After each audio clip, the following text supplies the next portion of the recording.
Sir वाद घेतला असं समजायचं का? वाद नव्हता. बघा मी मागे पण म्हटलं होतं की असं काय वाद वगैरे नव्हता. निवडणुकीचा विषय होता. तो निवडणुकीमध्ये जे काही बोलायचं होतं, ज्या काही विषय निवडणूक आयोगाच्या होत्या त्या स्तरावर मी बोललो होतो. आणि मी तेव्हाही म्हटलं होतं, माझं चव्हाण साहेबांबरोबर काहीच पर्सनल नाही, कधीच नसणार. ते माझ्या मोठ्या भावाप्रमाणे. आता भेट झाली तुमची, काय चर्चा केली? मला साहेबांनीच बोलून घेतलं, चव्हाण साहेबांनी. मला वाटतं त्यांनी मला कुठे बघितलं तर बोलून घेतलं. तर ते ज्येष्ठ आहेत, माझ्या मोठ्या बंधूप्रमाणे आहेत, तर जाऊन भेटलं पाहिजे. मन की बात झाली का? मन की बात झाली का? पाठीवर हात होता, काय समजायचं? आपण ओरडताय कशाला? मन की बात झाली का? हात होता, अच्छा, हे बरोबर. काय अर्थ काढायचा?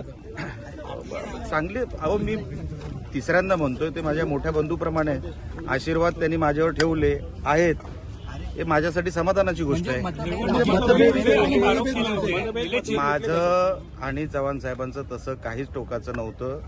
निवडणुकीच्या काळामध्ये जे काय मला बोलायचं होतं, जे काय माझ्या नजरेसमोर आलं, जे काय पुरावे मला मिळाले, ते मी निवडणूक आयोगासमोर ठेवलेले आहेत. रिट पिटिशन जे फाईल केलं आहे ते मी हायकोर्टात फाईल केलेलं आहे. त्याच्यामध्ये भाजप किंवा व्यक्तिगत कोणावरही माझी तक्रारच नाही. म्हणजे ऑफिशियल तक्रार ज्याला म्हणतात त्याला, निवडणूक आयोगाकडे.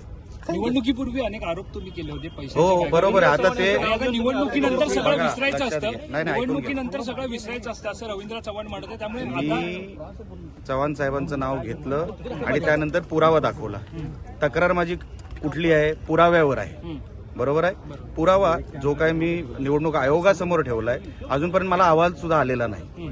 तो अहवाल आल्यानंतर मी माझी प्रतिक्रिया देईन त्याच्यावरती. पण जे रिट पिटिशन फाईल केलं ते एका बोगस ओबीसी सर्टिफिकेटवर फाईल केलं. पैसे जिथे पकडले गेले ते निवडणूक आयोगाकडे मी फाईल केलंय.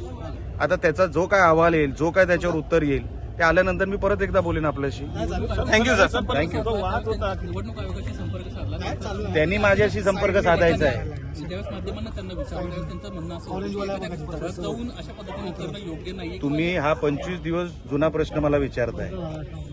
ऑलरेडी याच्यावर झालेलं, माझ्यावर केस झाली आहे ट्रेसपासिंगची. कदाचित तुम्हाला माहित नसेल, ऑलरेडी हा विषय जुना झालेला आहे. मी कोर्टामध्ये गेलेलो आहे. अच्छा, एवढं जर होतं तर निवडणूक आयोगाने तेव्हाच सांगायला पाहिजे होतं. माझ्यावर केस झालेली आहे त्या विषयामध्ये. Thank you sir.